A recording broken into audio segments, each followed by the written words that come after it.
দেওহাটা বাজারের রুটিগুলো দেখতে যতটা সাদামাটা কিন্তু স্বাদটা একটু ডিফারেন্ট। তো আজকে আমরা আসছি আনোয়ার ভাইয়ের দোকানে এবং আনোয়ার ভাইয়ের দোকানের এই সাদা যে রুটিগুলো এগুলো আমরা খেতে আসছি সকালের নাস্তায় আমরা এখন খাবো। আসসালামু আলাইকুম, গুড মর্নিং। মামুন ভাইয়ের গায়ে হলুদ শেষে আমরা সারা রাত ছিলাম মামুন ভাইদের বাসায়, আর এখন চলে আসছি আনোয়ার ভাইয়ের রুটির দোকানে।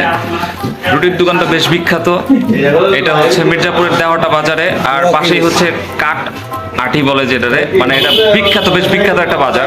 আর সাথে যারা যারা আছে মানে রুটি খাওয়ার জন্য, আমি আসলে রুটি খাবো না, তারা খাবে, আমি বসে বসে দেখবো, কারণ আমার এখন রুটি খাওয়ার আসলে মুডে নাই। বিরিয়ানি খাওয়াতে আমার অবস্থা একটু খারাপ।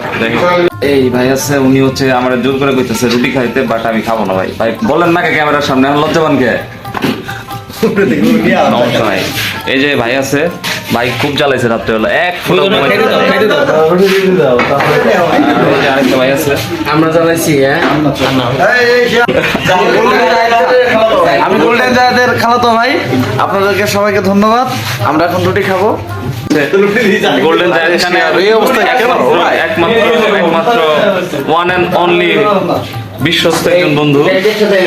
যাই হোক, আমরা রুটি খাওয়ার জন্য আসছি, কিন্তু আমি খাবো না এখন বলি। আরেকটা ভাই বাকি আছে, এই যে মোল্লা ভাই আছে। মরি নাই, ঘুম কেমন? শিয়াবের কারণে আজকে ঘুমাতে পারি নাই, শিয়াব অনেক ডিস্টার্ব করছে। আনোয়ার ভাইয়ের স্পেশাল দোকানে স্পেশাল রুটি বেশ মজা করে খাচ্ছে ভাইয়েরা। আসলে দোকানের ডেকোরেশনটা তেমন সুন্দর না, বাট খাবারের মান অনেক ভালো। আর আমরা সবসময় চিন্তা করবো যে খাবারের মান দেখে আসলে খাবার খাবো, বাট দোকান দেখে আমরা খাবার খাবো না, কারণ এখন এমন একটা সময় চলে আসছে ডেকোরেশন ভালো থাকে বাট খাবারের মান ভালো থাকে না। বাট এই জায়গায় আমরা দেখতে পাচ্ছি যে ডেকোরেশনের চেয়ে খাবারের মানটা অনেক ভালো, ওই যে দেখতে পাচ্ছি।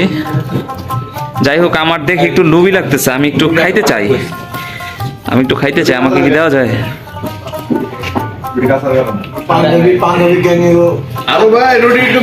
রুটিটা খাওয়া উচিত আসলে।